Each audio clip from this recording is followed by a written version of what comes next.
Саламатсыздар достар. Бүгін біз Сахпро Тим командасының бас бапкері Дәулет Нұрланұлы мырзамен сөйлесеміз. Қайырлы күн, қалыңыз қалай? Саламатсыздар ма? Шүкір, бәрі Аллаға. Өздеріңіз? Шүкір, біз де жақсымыз. Шынымды айтсам, бүгінгі әңгімеге дайындығым төмен, өйткені сіз туралы айтқанымдай андай ақпарат аз екен. Сондықтан о бастан қалай жаңағы спортқа келгеніңіз туралы содан бастап бүгінгі күнге дейін бір әңгіме айтып өтсек. Жақсы, дайынбыз. Ең бірінші сұрағым сол спортқа жалпы өзіңіз қалай келдіңіз, неше жасыңызда, қай спорт түріне келдіңіз дегендей? Мектеп жасынан бастауыш сыныпта ауылда грек-рим күресі басталған болатын, үйірмесі. Бір көп болған жоқ, бір жарты жылдың көлемінде соған барып жүрдік. Кейіннен үйірме жабылып қалды, аудан орталығында 10 шақырымдай жер болатын, сол жерге боксқа, спорт мектебіне барып, сол жергілікті спорт мектебін бітіріп, кейіннен осы Алматы қаласына спорт мектебіне түскен болатынбыз. Осы 8-ші сыныптан кейін. Осы негізгі енді төл спортым бокс десем болады. Жалпы онан кейіннен енді осы университетке түстік. Сол кезден қоян қолтық ұрыс, әскери самбо. Сол кездерде енді шығып жатқан сол спорт түріне қызығып, соған ауысқан болатынбыз. Оны да көрдіңіз. Ал неше жасыңызға дейін спортпен айналыстыңыз? Енді не сияқты спортшы ретінде? Осы 2019 жылға дейін жалпы спортта жүрдік. 2015 жылдан бастап кішкене мына бапкерлікті қолға ала бастадым. Бірге енді арасында өзім де шығып жүремін, балаларды да шығарып жүремін қосымша бірге. 2019-дан бастап толықтай осы бапкерлікке бет бұрдық. Өзімнің спорттық карьерамды аяқтадым. Тек қана бапкерлік жолмен келе жатырмын. Сонда сұрайын деген, неге жеке өзіңіздің жолыңызды неттіңіз, тоқтаттыңыз спортшы ретінде? Енді қазіргідей ол кезде промоушндар жоқ, кәсіпқой спорт елімізде ол кезде қатты дамымаған. Бір жағынан жұмыс жасау керек болды, жаңағы отбасын құру керек деген сияқты. Сондықтан денсаулық жағдайымызда болды кішкене жарақаттар. Сондықтан осы бапкерлік жұмыспен толықтай айналысып кеттік. Осы жақында кіммен де сөйлескенмін, Дәнеш ағаймен. Ол кісінің басты себебі сол екен негізі. Енді қазір мүмкіншілік көп. Қазіргі спортшыларға ол кезде енді тек қана бір алаш прайд, оның өзі арасында өтетін болатын. Гонорар қазіргіндей төленбейді ол кезде. Сондықтан бізде осы жұмыс істеу себебіміз сол. 2015-те өттім дедіңіз, неге бапкерлікке толықтай? 2015-тен 2019-ға дейін играющий тренер дейді.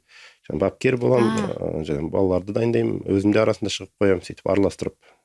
Онан кейін түсіндім, енді бапкер болып, өзімде шыққан ол өте ыңғайсыз. Bir жағынан балаларды қыздырып дайындауың керек, екіншіден өзің шығуың керек. Сондықтан нақты нәтижелерді төмендеп кетті, бұрынғыдай емес. Сондықтан тек қана бапкерлікке бет бұрдық. Екі кеменің басын ұстаған солай дейді ғой.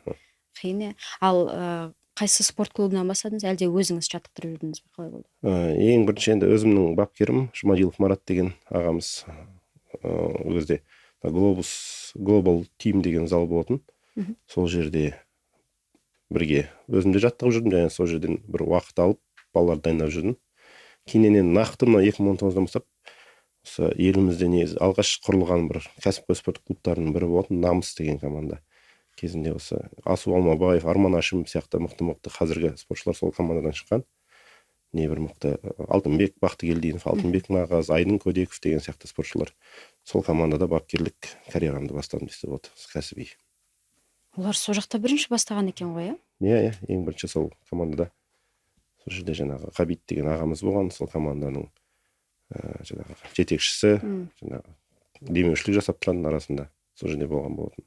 Карантин кезінде ол команда жабылып қалды, өкінішке орай. Сөйтіп Дәртемге өттіңіз? Сөйтіп осы карантин кезінде жабылды. Ертегісінде бір қызық жағдай болды. Ол кезде Дәртемнің тренері Разиев ағамыз бір история салады, жақында ашылуы деп. Керемет залдың іші андай. Мен тура сол күні өзімнің командамды жауып үйге келген болатынмын, жаңағы Намыс команда. Жаңа кісінің залына қарап қызығып қарадым да, телефонды өшіріп ұйықтап, таңертең тұрсам Азиз ағамыздан 2 минуттық аудио сообщение келіп тұр, жаңағы ұсыныс. Дартим командасына. Естіп келдіңіз? Саған арқата даму керек, өсу керек, осындай команда құрып жатырмыз жаңадан. Сол бірінші күннен бастап бірге жаңағы команданы жасақтаған болатынбыз. 2020 жыл. 2020 жыл жаз айы, мамыр айы демесем.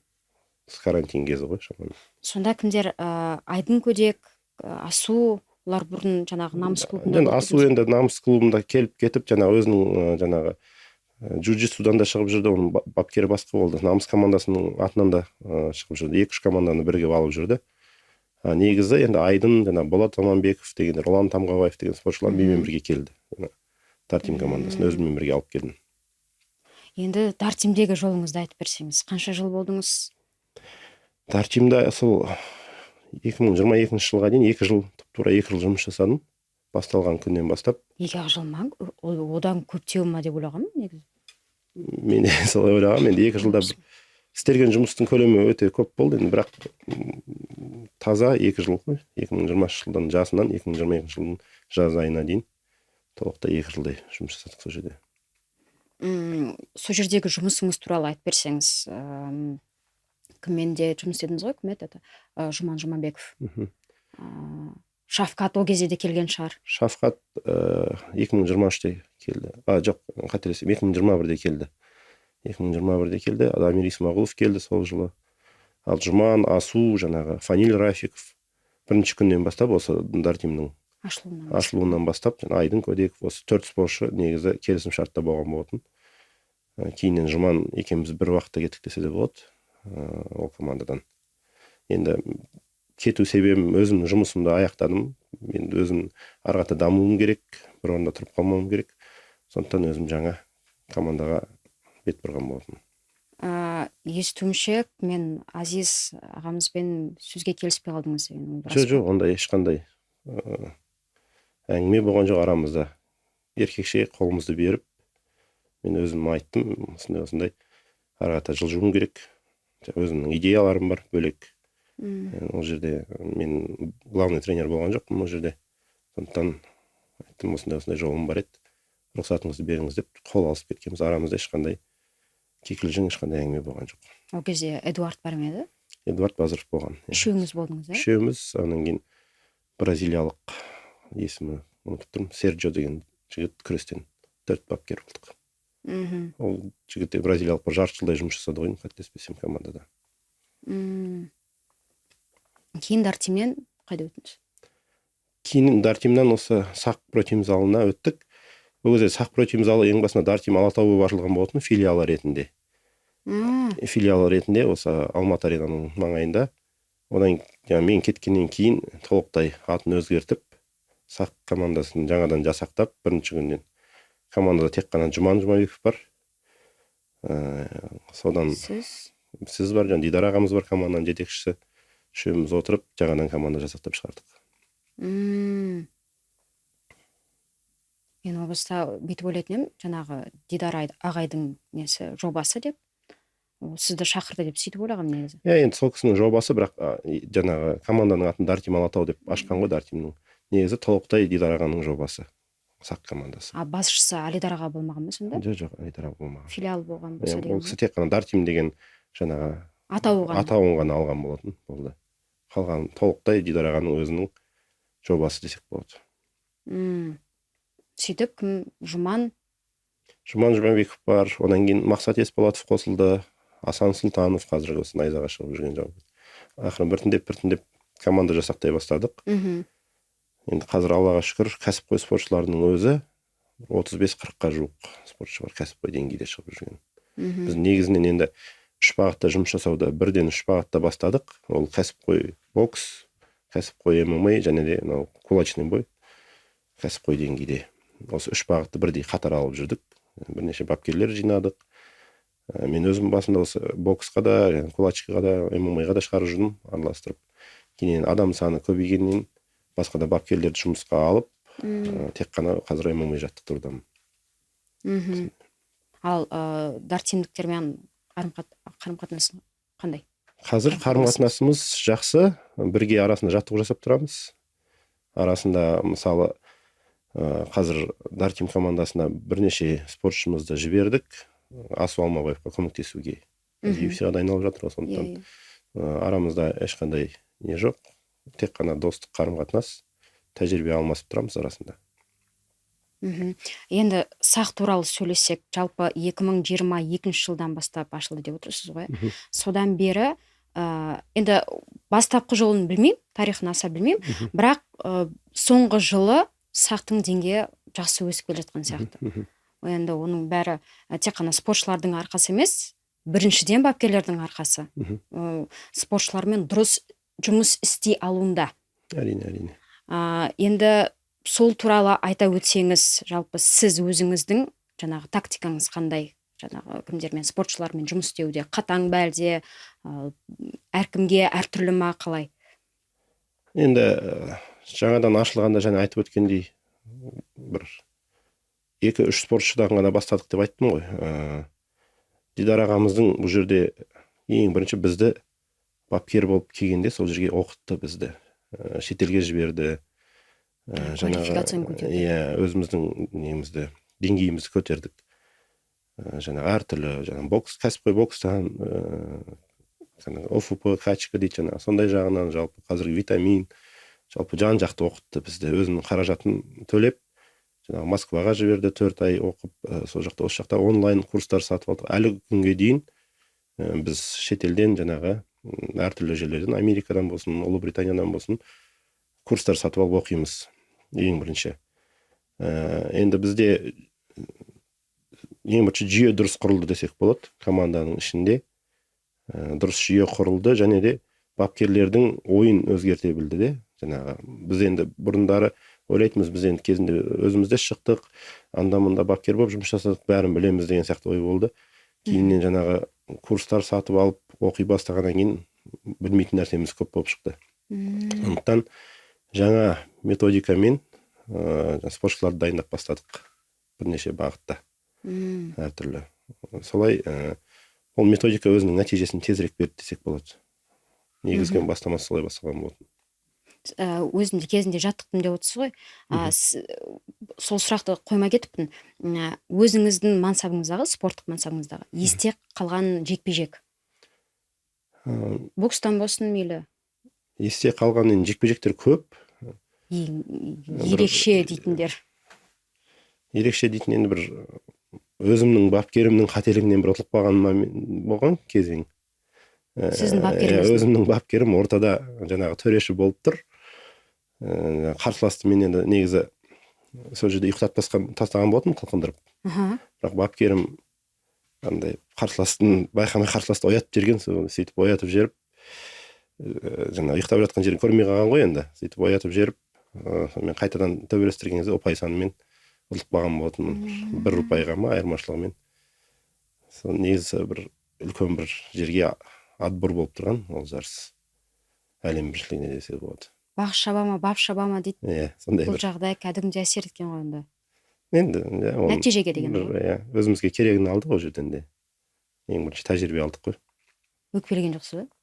Енді бапкеріме не деп өкпелейсің, енді ол кісіде барынша, ол кісіде байқамай қалды негізінен. Қай жарыс болған? Қоян-қолтық ұрыстан. Рукопашный бой.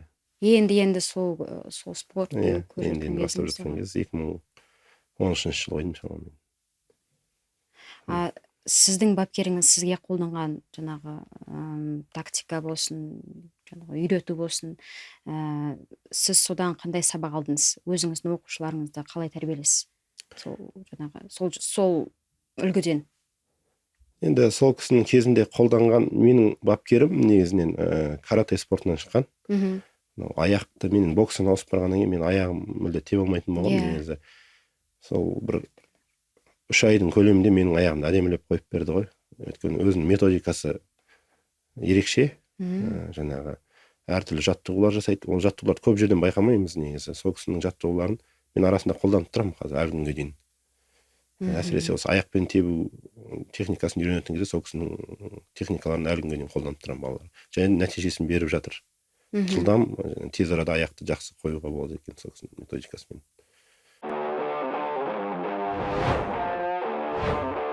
Дарлин. Будь чемпионом в бизнесе. Доверь рутину Дарлин. Тағы да бөлек бапкерлерім болды, бокстан болды, және әскери самбодан болды. Сол кісілердің үйренген жаңағы программаларымды әлі күнге дейін қолданып үстіндемін арасында. Ал өзіңіздің оқушыларыңызбен жұмыс істеген кезде, жаңағы айтып өткенде, андай қатаң нетесіз ба, жаңағы Енді тәртіп сақтайсыздар ма әлде қалай? әркім әрқалай, әр спортшыға. Енді бұл Бөлек оңай емес қой, сол үшін жеке осы спорт түрі болғаннан кейін әркімге әрқандай подход жасаймыз. Ұрсатын жерде ұрсамыз, жаңағы еркелететін жерде еркелетеміз деген, оны қатты еркелетпейміз, бірақ жұмсақ айтатын кезде жұмсақ айтамыз. Біреу ұрысқанды қалап тұрады, біреу керісінше ақырын былай жан дүниесіне кіріп сөйлескенді қалап тұрады. Сіз соны сезіп тұрасыз. Сезінуіміз керек. Бапкер жалпы бәрін сезіну керек. Сұрап жатқаным осы ғой. Өте Спортшының қиын нәрсе бұл. көңіл күйін таба білу керек те, өйткені бұл өте қатаң спорт. Әсіресе салмақ қуып жатқан кезінде барып ұрысып тастасаң, ол балада тырысып қалуы мүмкін бе деген. Сондықтан жайлап жеткізесің, не болмаса кейбіреуіне енді қатты айтатын кезде қатты айтамыз, ондай да жағдай болады. Бір сөзбен айтқан кезде ситуацияға байланысты. Мен неге өйтіп сұрап отырмын, өйткені бір турнирде, осы біздің Найзаның турнирінде бір тренер, білмеймін кім екен, атын танымаймын, енді жергілікті неше түрлі клубтар болады ғой негізі. Содан жаңағы неде Google-да тұрып айғалайды ғой, өз несіне, жаңағы спортшысына кеңес беріп айғалап, содан ана ұтылып келе жатқан ғой деймін. Соған ұрсып кәдімгідей боқтап, сен мынандайсың, сен тряпка, дұрысайш, неғып тұрсын деген сияқты. Сондай неге қалай қарайсыз? Қаншалықты дұрыс емес екен, онсыз да түсінікті, дұрыс емес десе де. Әртүрлі бапкер бар, енді шыны керек, кейбіреуіне сырттан қарап ішіміз ашитын да жағдай болады, кейбіреуіне қызыға да қарайтын жағдай болады. Негізі бапкер сол ситуациядан дұрыс шешім таба білу керек, баланы жігерлендіретін, жаңағы көп мен байқаймын, бапкерлер жаңағы подсказканы дұрыс бермей жатады. Астында мысалы спортшы астына түсіп қалса, бір әрекет жасап, одан сайын жағдайды ушықтырып жіберетін моменттер де болады. Кейбір бапкерлер болады, дұрыс айта біліп, дұрыс нұсқаулық бере біліп, жаңағы спортшы жеңіске жетіп жатқан сәттерді көріп жатамыз. Мен жеке басым оның бәрін бірінші залда, жаттығуда дайындап аламыз барлық жағдайды. Жеке жекпе-жекті зерттейміз, бірінші залда қарсыласты зерттейміз, толықтай қарсылас сияқты стилі қарсыласқа келетін спортшыларды таңдап аламыз да, сол жерде спарринг өткіземіз, және сол жерде жаңағы подсказканы беріп үйретеміз. Бірінші ол бала тыңдай ма, тыңдамай ма. Кейбір балалар болады, шығады да өзінікін істеп кетеді, мүлде тыңдамайды. Сондықтан оны бірінші залда жаттығу кезінде даярлап алу керек. Сондай балалармен қалай жұмыс істейсіз? Өйткені ММА-да жүрген балалардың көбісі мінезі ашушаңдау. Әрине. Енді оны тырысып қалады, өзіңіз айтқандай. Оны залда бірінші кезекте баланың да признаниясын алу керек ол жерде. Өйткені мен айтқан зат егер дұрыс болып шықса, ол бала маған сене бастайды. Ал мен айтқан зат керісінше қате болып, ол прием жаңа өтпейтін болса, ол балада менен сенімшілігі алыстай бастайды. Сондықтан залда сол әрқайсысын бірінші дайындап аламыз. Сонан кейін барып жекпе-жекке бірақ шығарамыз. Мінезі бұзық балалар келетін шығар?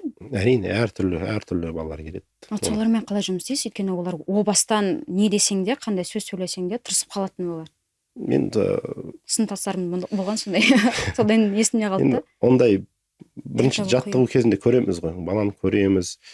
Ол бала өзгеруі мүмкін, бізге қарай мойынсыну мүмкін. Болмаса, егер енді бір-бірімізге сәйкес келмей жатсақ, айтамыз, бауырым, ренжіме, біз жұмыс жасай алмаймыз бұдан кейін.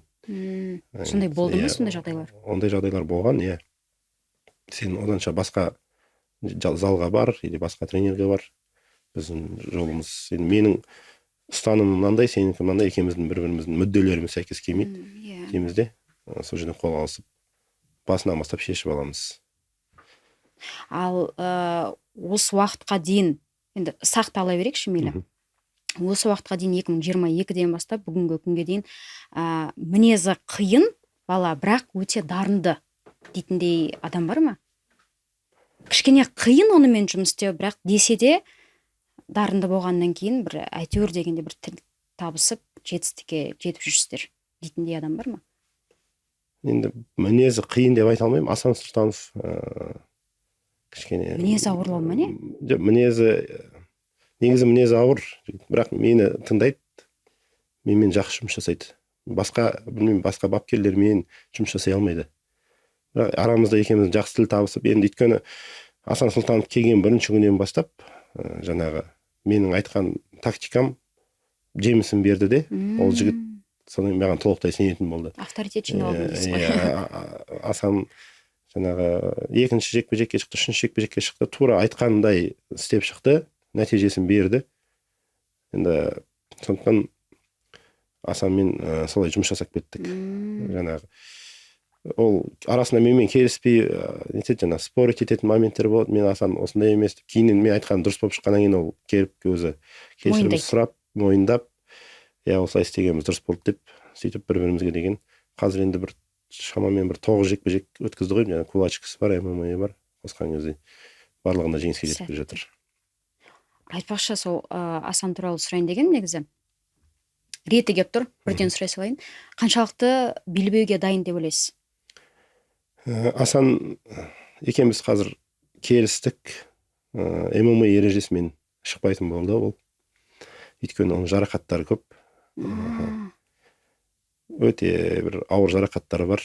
Және де Асанның дене бітімі, жалпы мынау спорттық антропометриясы толықтай жаңағы кулачный бойға арналып туылған бала десе де болады. Мынау кәсіпқой бокста Деонтей Уайлдер деген боксер бар. Тура сол сияқты стилі де, өзінің дене бітімі де сол кулачкіге өзі арналып, жаңағы кулачкінің форматына өзі тура келетін бала. Боксерлармен шықса, боксерлар түсінбей қалады, оны қайдан олар соққы жасайтыны, өзі өте ыңғайсыз, қолы ұзын, бойы ұзын. Сондықтан осы кулачкіде арғата карьерамызды жалғастырамыз деп шештік. Ой, бұл жанкүйерлердің көңіл күйі түсетін болды. Әрине. Негізі күткенбіз. Кім бар қазір? Али Батрудинов, сосын бір өзбек бала атын ұмытып қала беремін. Ахатжонов. Иә. Сол жекпе-жекке дайындалған болды. Иә, бірде Асанда не болды, жарақат болды, бірде Ахатжоновта. Осы соңғы найза турнирында да Алматыда өткен жарақат алып қалды. Сондықтан ММА-мен дайындалып бастайды, бұрынғы жарақаттар сыр береді. Сондықтан осы кулачкіде сондай шешімге келді. Енді найза лигасында да егер енді келісіп жатсақ, тек қана тік тұрып төбелесеміз деп әрине шығуға дайынбыз. Бұған дейін Аю сондай жекпе-жек форматта өткізді, гибридный формат дейді. Иә. Асан да кез келген жаңағы ұсынысқа дайын. Друзья, наша команда создает уникальный контент в рамках нашего промоушена. У нас происходит здесь интервью, снимаются подкасты, монтируется много-много видеоконтента. И видя, как многие из вас, которые посмотрели это видео, являются не подписчиками нашими, мы, конечно, хотим попросить вас, подпишитесь. Для вас это 5 секунд времени, даже можно сказать секунда. Но для нашей команды это очень большая награда от вас. Так что не жалейте комментариев, лайков и подписок. Ждем вас. Достар, біздің ұжымымыз бұл жерде енді түні-күні ұйықтамай жұмысын жасап келатыр. Оның мен соны көре отырып, сіздерден бір нәрсе сұрағымыз келеді. Мына видеоларды көре тұра, сіздер көптеген көрсетілім бересіңдер, бірақ кейбірлерің жазылмай қаласыңдар және пікірлерің жазбай қаласыңдар. Сіздерден сұрайтынымыз, жазылыңыздар, мына қоңыраушаны басып қойыңыздар және де пікірлеріңізді жазып отырыңыздар. Біздер үшін ол өте керек нәрсе, сондықтан күтеміз. Сақ кемп деген не ашыпсыздар? Жоба. Сол не жоба? Біз жылына бір 3-4 мәрте өткізіп тұрамыз. Жаңағы әртүрлі қалалардан, еліміздің түкпір-түкпірінен спортшыларды жинап, 2 апта, 3 аптаның көлемінде жаңағы оқу-жаттығу жиындарын өткіземіз. Біздің жаңағы сақтың несін түсіндіреміз, программасы бойынша кәсіби спортшылармен бірге оқу-жаттығу жиын, сол жерде көреді. Біз енді өзіміздің алған білімімізді сол жігіттермен бөлісеміз. Ашық түрде өзіміздің методикамызды түсіндіреміз, жалпы жаттығу процесін. Олармен бірге бапкерлері еріп келеді, бірге бапкерлер көреді. Бапкерлеріне де бұл енді біліктілікті арттыру курсы десе де болады. Осы 2 апта бойы біздің толықтай жаңағы жұмысымызды байқайды, көреді. Жаңа спортшылар бір старттарының алдында, әлем чемпионаты сияқты, Азия чемпионаты сияқты старттардың алдында бізге келіп оқу-жаттығу жиын өтіп тұрады. Қай кезден бастап ашылған? Осы шамамен 2 жылдың көлемінде болды. Мгм. Ақырын бастап міне қазір осы әлем чемпионатының алдындағы осы кемп бізде өтті. Сіз Қазақстан түкпір-түкпірінен жинаймын дейсіз балаларды. Әрине. Іріктеу қалай өтеді? Сосын сіз оны әлеуметтік желіде жариялайсыз ба, әлде қалай болады? Балалар қайдан біледі осындай кемп болатынын? Әлеуметтік желіде бірінші кезекте, одан кейін жаңа бапкерлердің өзі WhatsApp'та тобы бар, сол жерге кейбір таныс уже бұрыннан енді келіп жүрген бапкерлер таныс болып қалдық бір-бірімізбен. Соларға айтамыз, осындай міне бізде өтейін деп жатыр осы уақытта. Келіңіздер жаңағы деп. Кез келген балаларды аласыздар ма, әлде кәдімгідей бір іріктеу бола ма? Кез келген баланы аламыз, бірақ ол жерде әртүрлі топқа бөліп тастаймыз. Әуесқойлардың тобына, кәсіпқойлардың жақсы егер деңгейде шығып жүрсе, кәсіпқойлардың тобына өткіземіз. Екі топты да жаңа өткізе береміз. Сонда балалар келіп, жаңағы 2 ай несін өткізеді, жаңа лагерьде өткізеді, таралып кетеді. Солай ма? Әлде 1-2 баланы өзіңіздің залыңызда қалдырып қоясыз ба? Қалған балалар да бар, енді ол әркімнің өзінің жағдайына байланысты. Кейбіреу осы Алматы қаласында қала алатындай мүмкіншілігі болса, әрине қалады. Кейбіреуі енді уақытша келген болса, бірақ енді сол жерде алған тәжірибені өзінің кейіннен залына барып қолданып, сол арқылы қазір бірнеше баланы білемін, Қазақстан чемпионы, жаңағы Азия чемпионы болған. Осы біздің сборды өтіп, сондай нәтижесін беріп жатыр. Бапкерлер де сол методиканы қолданып қазір жаттығуларын кішкене өзгертіп жатқан. Өйткені көп бапкерлер жаттығуға келеміз, не істерімізді білмейміз деп өздері де айтады ашықтай. Бұрынғы методикамен қалып қойғанбыз, арқата бізге даму керек. Жетілдіру керек, біліктілікті. Сондықтан келіп, сол жерде тәжірибе жинақтап, сол методика бойынша кейіннен өздерінің залдарына барып, сол методикамен жаттықтырып жатыр. Енді оның бәрі ақша ғой. Оның демеулік көмек бар ма, әлде өз ақшаға келе ме, қалай болады? Енді өз ақшаларына да келіп жатады. Келіп, сол жерден жаңағы квартира өздері шешіп, өздерінің ақшасына. Өйткені бірінші кезекте өздеріне керек. Өздеріне жаңағы инвестиция салмаса, дамымайды. Соны түсіне білген спортшылар келіп жатыр қазіргі уақытта. Негізі демеу жоқ дейді. Демеушілік жоқ, өзіміздің тек қана өзіміздің қаржымызбен. Жаңағы әлеуметтік желіде бір белбеудің нелері салынған, үлгілері. Осы Найза кемптің несі ме, әлде тағы да? Жоқ, қателесіп отырмын. Найзасы несі? Сақ лигасы. Иә. Ол не лига? Біз осы Дидар аға екеуміз жаңағы сақта осы ашқан күннен бастап осы жобаны қолға алдық. Бірінші зерттеу жүргіздік. Жалпы Қазақстанда жаңағы топ командалар қай спорт түрінен жалпы бастаған. Еркін күшті алып қарадық, Төбет командасын алып қарадық. Жаңа Маңғыстаудың командаларын, сол кезде Маңғыстау. Панкратион спорты. Осы база ретінде панкратион спортын. Және де осы спортты Алматы қаласында дамыту керек. Бірінші кезекте өзіміздің жаңа сақ командасының балаларын. Сөйтіп, бір жылда 5 турдан тұратын, 5 кезеңнен тұратын жарыс ойлап таптық. Жаңағы жүйелі түрде ұпай санын есептеп отырады. Рейтингтік система дейді оны, дзюдода, жаңағы барлық олимпиадалық спорттарда. Әр жеңген спортшыға бірінші орынға 10 ұпай, екінші орынға 7 ұпай, және үшінші орынға 5 ұпай деп. Егер қатыспай қалса, -5 ұпай деп. Сондай жүйелі түрде болатын жарыс ойлап таптық. Жеңімпаз осы 5 турдың қорытындысы бойынша ең жоғары ұпай кім жинайды, соған чемпиондық белбеу. Және де ересек спортшыларға Найза лигасына контракт деп. Сондай жобамен осымен 3-ші маусымымыз аяқтадық. 15-ші турнир бітті. Осы жақын 1-2 айдың көлемінде. Енді бұл формат жас балаларға әсіресе өте жақсы. Қанша бала осы біздің лига арқылы әлем чемпионы болып кеткен балалар бар.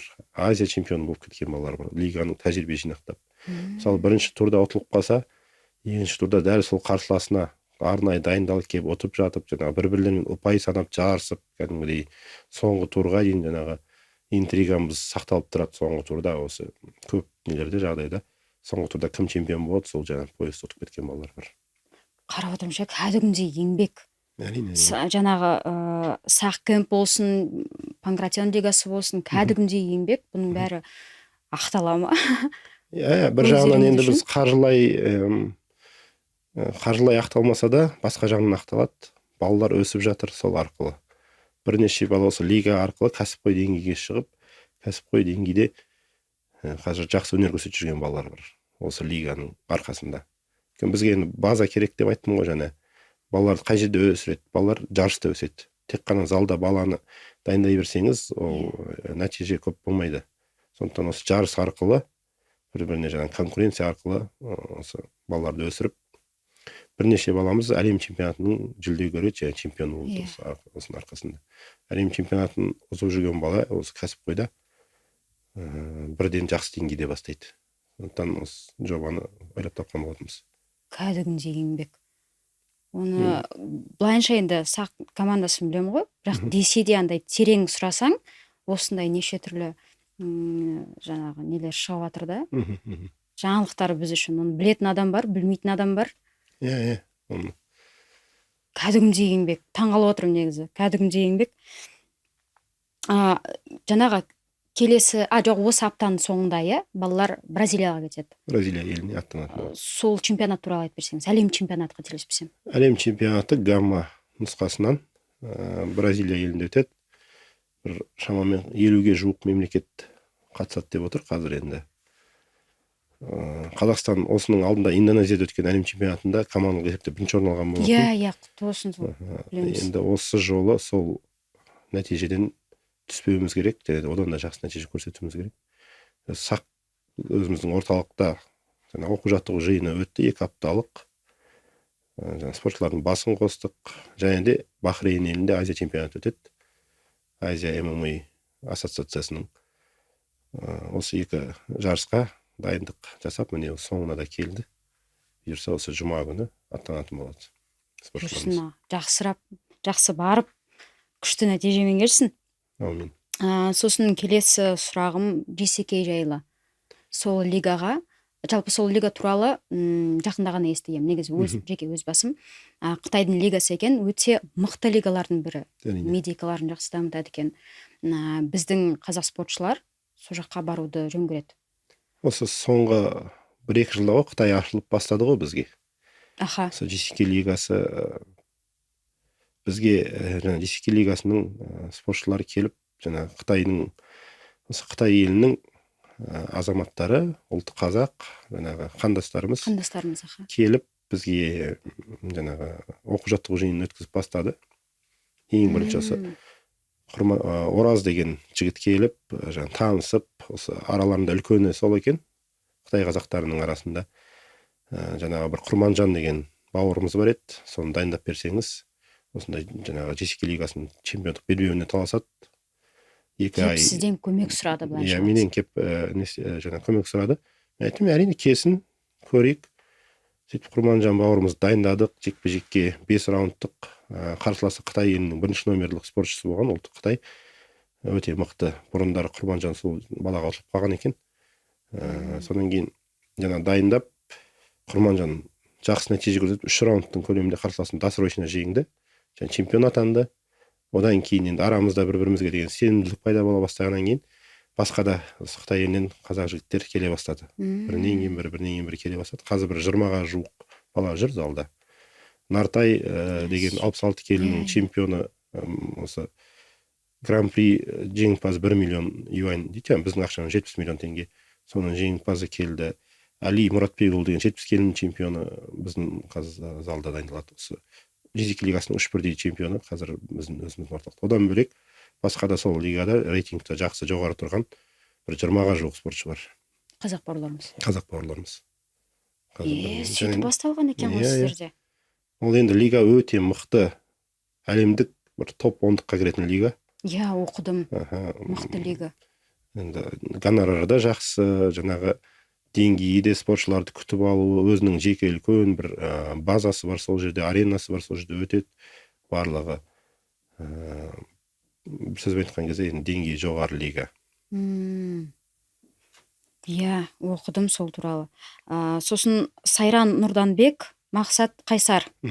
Олар Қытайдың қазақ бауырларымыз иә Қытайдан келген қазақ бауырлар. бірақ олар UFC-ге шығады. UFC-ға шығады осы Шанхайда тамыз айының 23-інде Шанхайда өтетін UFC Fight Night турнирында өнер көрсететін болады. Қазір бізде жаттығу жиынын өткізуде. Сол жігіттер туралы айтып берсеңіз, қайдан келді сізге? Олар да сөйтіп кім арқылы келді ғой жаңағы? Жаңағы бір-бірін енді Қытайдың нөмір 1 спортшыларының көбі осы біздің орталықта сақ спорт орталығында жүргеннен кейін олар да солардан естіп, нәтижені көре бастады. Осы уақытқа дейін бір Шисекейде бір 20-ға жуық жекпе-жек өткіздік. Осыған дейін жеңілген жоқпыз, барлық жекпе-жекте жеңіп келе жатырмыз. Сол нәтижелерді естіп, ол жігіттер де бізге қарай келіп, бірінші рет басында бір келіп кетті. Былтырғы жылдары қателеспесем бір келіп кетті. Сол біздің жаңағы ұнаған болу керек жаттығуымыз. Осы UFC-да жекпе-жек ұсынып жатыр. Осы жақта өтейік, дайындықты өзіңіз дайындаңыз деп. Қазір сол жігіттермен жұмыс жасап жатырмыз. Осы тамыз айына UFC-ға дайындалып жатырмыз. Сосын мен сізден тағы да бір спортшы жайлы сұрайын деп едім. Осы жақында мен Дәнеш Дүнгенбаев ағамызбен сөйлескем. Болашағы жарқын спортшылардың есімдерін атасаңыз дегенде, кімді айтты? Ильзат Асиев. Октагон лигасында қателеспесем өнер көрсетеді. Өте мықты жігіт деп жатыр. Сол туралы айтып берсеңіз, сізге қалай келді және сіздің оған деген спортшыға деген көзқарасыңыз? Ильзат Асиев мен ең бірінші шәкірттерімнің бірі десе болады. Осы жаңағы ең басында айта кеттім ғой, Глобус деген орталықта. О бастан. Ол бала кішкентай бала, ол кезде бір 10 жасында ма шамамен, ол кезде Каркен Ахметов атындағы спорт мектебінде интернатында оқиды ол бала. Сөйтіп өзінің достарымен жаңағы интернаттан қашып келіп, біздің жаңағы неміз көрініп тұрады, жаттығымыз қарап жүретін сырттан. Бір күн шақырып алдым, сен не істеп жүрсіңдер деп, біз де қызығамыз осындай спортқа дайындалып көрейік деп, келіңдер деп. Сол кезде шақырып алдым, арасында келіп тұрады енді интернаттан шыққанына байланысты. Сөйтіп жаңағы спорт клубы жабылып қалды, мен ол баланы жоғалтып алдым 1-2 жылға. Номерін де алмағанмын ол кезде. Bir gün осы көшеден бір жерден көріп қап, номерін алып, қайтадан өзімен шақырдым. Бір 2 жылдың көлемі болды, кәсіпқой деңгейге өткен. Қазір 5 жекпе-жек өткізді, рекорд 5-0. Енді IQ деңгейі өте жоғары. Кәсіпқой спортқа келмей тұрып, әуесқой спорттан жақсы нәтиже көрсеткен. Әлем чемпионы болған, әскери самбодан әлем кубогының иегері. Әуесқой спортта өте тәжірибесі мол. Сол жерде пісіп жетілген. Сондықтан кәсіпқойдан бірден жақсы нәтижемен бастап отыр. Қай салмақ категориясында шығады? 57 килограмм салмақ. 57. Енді әлі жасы небәрі 20-да. Әлі де енді кемшілік тұстары көп. Сонымен әлі жұмыс жасауымыз керек. Қайсы лигаларда көрем деп ойлайсыз? Енді бәріміздің көздейтініміз мұхиттың арғы жағы. Иә. Соған бұйырса аман Күші есен жетеді деп жеткізіп, ойлайсыз ба? өзіне байланысты өзінің тәртіп. Егер тыңдап жаттығудан қалмай жасайтын болса, міндетті түрде барады. Өйткені ол баланың IQ деңгейі, спорттық IQ өте жоғары. Дисциплина жағынан ше қандай? Дисциплина жағы қазірше жақсы. Енді уақыт көрсетеді, кейіндер енді бізде Өзгеріп кетпесе ма? білесіздер ғой, көп спортшыларды өзіміз құртып аламыз. Сәл нәтижеге жеткеннен кейін жаңағы сый-сияпатында береміз, анда-мында жаңағы тұсаукесері бар.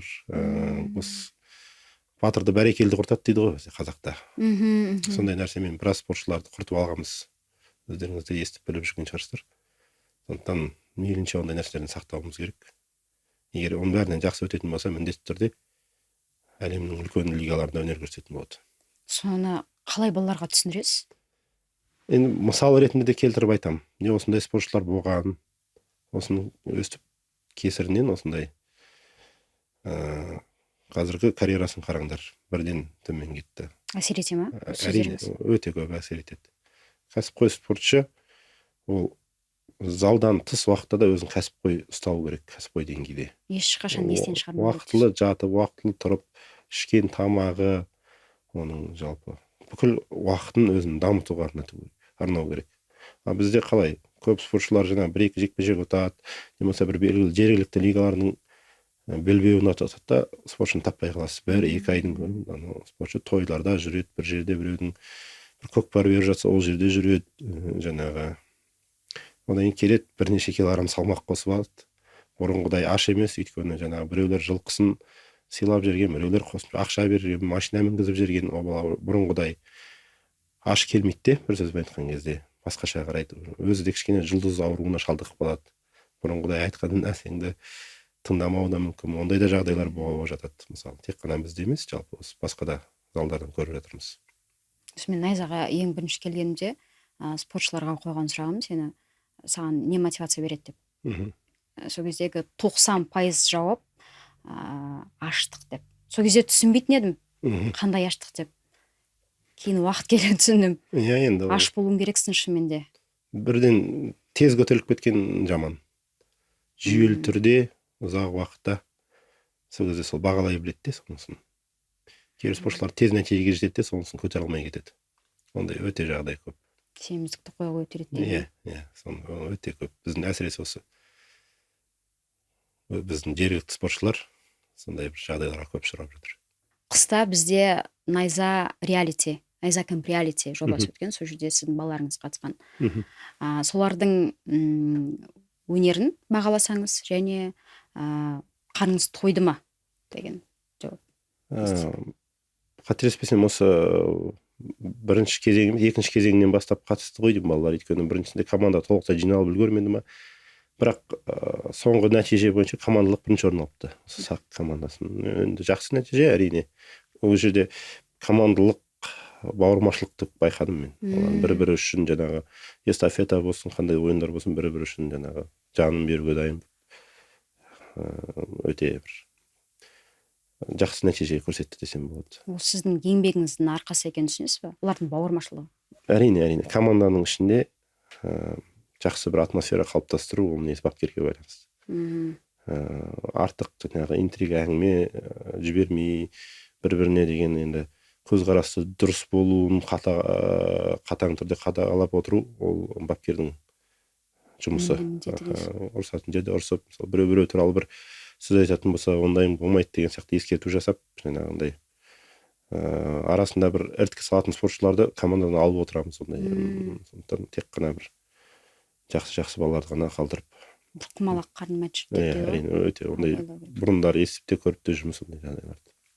Егер де мынандай сұрақ қойыншы, қайсы спорт клубының, мысалы, қалай десек, енді реалити болсын, гран-при болсын, мысалы, команданың бір екінші командаға қарсы шығуы. Қазақ еліндегі қайсы спорт клубының командасына жақсы төтеп бере аласыз деп ойлайсыз? Мысалы, еркін күштің балалары өте мықты. Әрине. Енді найза жаңағы жобасының ережесі бойынша бұл жерде енді 3 жекпе-жекке дейін деп 3 жекпе-жекке дейінгі спортшылар қатысады. Бір 10 бірнеңке жекпе-жек өткізген балалар қатыспайды бұл жерге. Сондықтан бәріміздің шама шарқымыз теңдесі де болады. Еркін күш болсын, төбет болсын. Әрине енді еліміздегі қазір нөмірі 1 сол командаға бәріміз қарап бой түзейміз, үйренеміз, ол еркін күш клубы. Сол командадан үлгі аламыз. Ал қалған командалармен тереземіз тең нәтиже көрсетеміз деп ойлаймын. Енді сақтың балалар туралы сөйлесек, команданың ішінде ең андай пахар дейді ғой. Бәрінен бұрын келіп, бәрінен кеш кететін балалар бар ма сондай? Ондай балалар көп. Енді бірінші бұларға үлгі Жұман Жұмабеков. Барлық бауырларына үлгі, енді ол қай кезде де еңбек сүйгіштігімен жалпы есте қалған. Сол Жұман ағаларына қарап, басқа да спортшылар қазір артынан еріп келе жатыр. Сондай Жұман сияқты өйткені түсінді де Жұманның жүріп өткен жолын және нәтижеге жетуге болатынын. Сондықтан сол ағаларына қарап бой түсіп, бөліп жармай қоямын, бірақ енді біраз спортшы қазір сол ағасына қарап жұмыс жасап келе жатыр. Сақ командасында топ 3 дек, топ 5 дек үлкен болашағы бар спортшыларды айтасаңыз. Енді үміт күттіретін дейтін ше. Жаңағы айтып өткен Илзат Асиевтан үміт күтеміз. Қастер Сарқытбек деген бауырымыз бар. Жақсы қазір JCK лигасымен контрактіге қол қойды. Бүгін ғана. Сол Қастер туралы оқып едім. Сағатбек Нұрғанат деген бауырымыз бар. Менің осы 0-ден бастап келе жатқан шәкірттерімнің біреуі. Қазір топ 3 деп айта аламын енді осы жігіттерді. Соңғы кездері өзінің бір еңбекқорлығымен көзге түсіп жүрген жігіттер. Және де әуесқойдан ауысып, міне енді ауысып жатқан спортшыларымыз бар. Абылай, Әли деген осы ММА-дан әлем чемпиондары, 2 дүркін панкратионнан әлем Осы чемпиондары. жігіт туралы естіген. Айдар Жамалов деген спортшы бар, жақсы нәтиже көрсетіп келе жатқан. Бірнеше жас проспекттер көп. Артынан енді уақыт көрсетеді. Қазір былай деп айта алмаймын. Оның бәрін осы бір 2 жылдың көлемінде көретін боласыздар. Бұйырса. Ал ең талантты дейтіндей. Біреу еңбекқорлығымен алады, біреу прям талантымен алады ғой. Дарынды дейтіндей жігіттер. Енді талант, жаңағы Илзат сияқты спортшылар бар, талант. Өте андай IQ жоғары болғандықтан тез қабылдайды. Көрсеткен затыңды.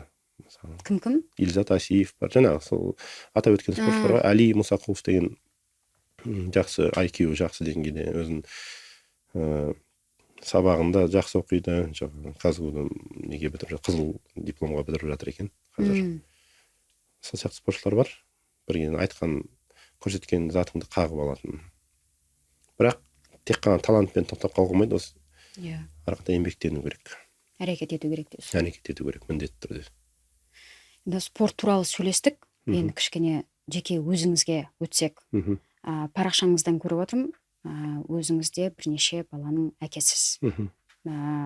Көбіне қыздар. 2 ұлым бар. Шатастырып отырмын. 2 ұлым бар. Егер олар осындай спорт жолын таңдаса? Әрине қарсы емеспін, спортшы болам десе. Бірақ жаңағы спорттың қаншалықты, енді кәсіпқой спорттың ауыртпашылықтарын айтып түсіндірем. Осындай жол. Сендер дайынсыңдар ма оған өтуге? Өйткені ол бәлембай жылдық еңбек талап етеді. Ал әуесқой спортпен міндетті түрде айналысқан өзім жеке басым қалаймын. Өйткені ол ер азамат болғаннан кейін елін жерін қорғау керек, жаңағы жақындарын, отбасын қорғау керек. Сондықтан міндетті түрде спорт олардың серігі болу керек. Жаңа айтып өткендей кәсіпқой спортқа енді егер таңдап жатса, кәсіпқой спортшы боламын десе қарсы емеспін. Бірақ айтып түсіндірем. Десе де қарсы емес. Қарсы емеспін, әрине.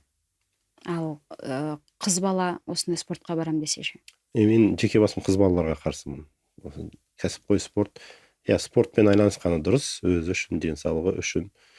Бірақ енді жаңағындай кәсіпқой спортта қан жасап төбелесіп жатқаны өзіме ұнамайды. Бірақ сақта қыздар да бар, қателеспесем. Кәсіпқой деңгейде жоқ қыздар. Әуесқой деңгейде айналысып жүрген қыздар бар, иә. Неге кәсіпқойға өтеміз демей ме? 1-2 айтып жүр, иә. Келесі жылы шығайықшы, осы жылы шығайықшы деп. Сіз не деп жауап бересіз? Енді бірінші әуесқойдан бір нәтиже көрсетіп алыңдар деп айтам. Әуесқойдан бір жақсы Қазақстан чемпионы, әлем чемпионы болсаңдар, міндетті түрде. Бірақ әзірге қыздың жолы емес деген сияқты. Қыздың жолы емес деп те оны да айтып түсіндірем. Ренжімей ме? Ренжіп қалған да қыздар бар арасында. Бірақ мен жеке басым өзім мұндай ұнамайды маған. Қыз баланың жаңағы елдің алдына шығып қан жасап төбелескені. Қиын. Ал сіз өзіңіз қандай адамсыз? Мінезіңіз қандай? Енді мен өзіме сабырлы адам сияқтымын, сыртқа солай көрінем. Иә, шынымен солай көрінесіз. Айтады, бірақ енді бапкер болғаннан кейін сабырлы болып жүре беруге болмайды.